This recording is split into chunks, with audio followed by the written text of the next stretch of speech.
हंसते हंसते अपनी जिंदगी को कुर्बान कर दिया। जिस समय भगत सिंह की फांसी लग रही थी तो भगत सिंह से पूछा गया कि आपकी अंतिम इच्छा क्या है। तो भगत सिंह ने कहा कि मैं अपनी मां से मिलना चाहता हूं, आखिरी इच्छा। तो उनकी मां को बुलाया गया और मां जब आती है तो मां का जो हृदय होता है वो बड़ा कोमल होता है। बेटे को इस दुनिया को जाते हुए देखते हुए उनकी आंखों से आंसू झलक गए, और जब आंसू झलक गए तो भगत सिंह ने बोला कि मां, मैं आज तक ये समझता कि एक शेरनी ने मुझे जन्म दिया है,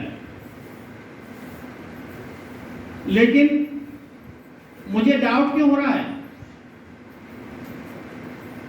तो मां ने बड़ा सुंदर जवाब दिया। उन्होंने कहा, बेटा, मेरे आंसू इसलिए नहीं आ रहे हैं कि आप फांसी पर झूल रहे हो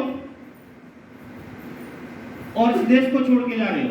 मेरे आंसू आने का कारण यह है कि यदि मेरा दूसरा बेटा होता तो उसे भी इस फांसी पर झुला देती और इस देश को आजाद करवाने में पूरा योगदान लगा देती। ऐसी ऐसी माताएं हुई हमारे देश में, ऐसे ऐसे वीर हुए, और हमें जो पढ़ाया गया, हमें जो सिखाया गया कि आजादी चरखे के द्वारा आ गई, ऐसे नहीं। आजादी में बहुत लोगों का बलिदान है। जितने भी क्रांतिकारी हुए,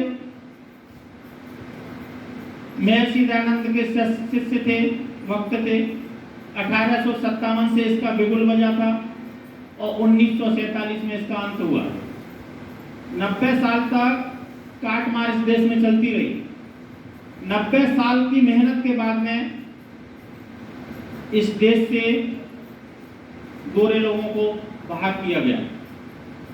90 साल में अब कितने लोगों ने न्यौछावर दी, कितने लोगों ने बलिदान दिया, कितने माओं ने अपने गोद को सूना किया, कितनी पत्नियों ने अपने मांग के सिंदूर को उजाड़ा।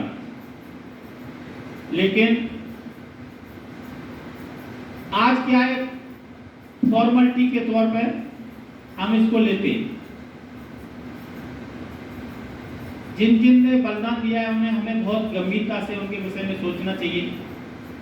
आज वो देवे हम आजादी से रह रहे हैं, उस समय ये था अपनी इच्छा से अपने वस्त्र नहीं पहन सकते थे, अपनी इच्छा से आप घूम नहीं सकते थे, अपनी इच्छा से कोई कार्य। स्वतंत्र, परतंत्र और स्वतंत्र में अंतर क्या होता है?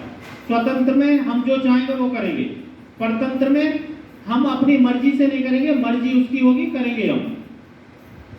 दूसरे की मर्जी के ऊपर अपना जीवन जीना पड़ता है। तो आज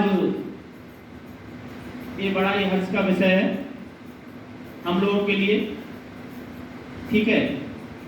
तो आज प्राणायाम थोड़ा सा अनुलोम विलोम और करेंगे, उसके बाद में सब एकत्रित होंगे, फोटो खींचेंगे और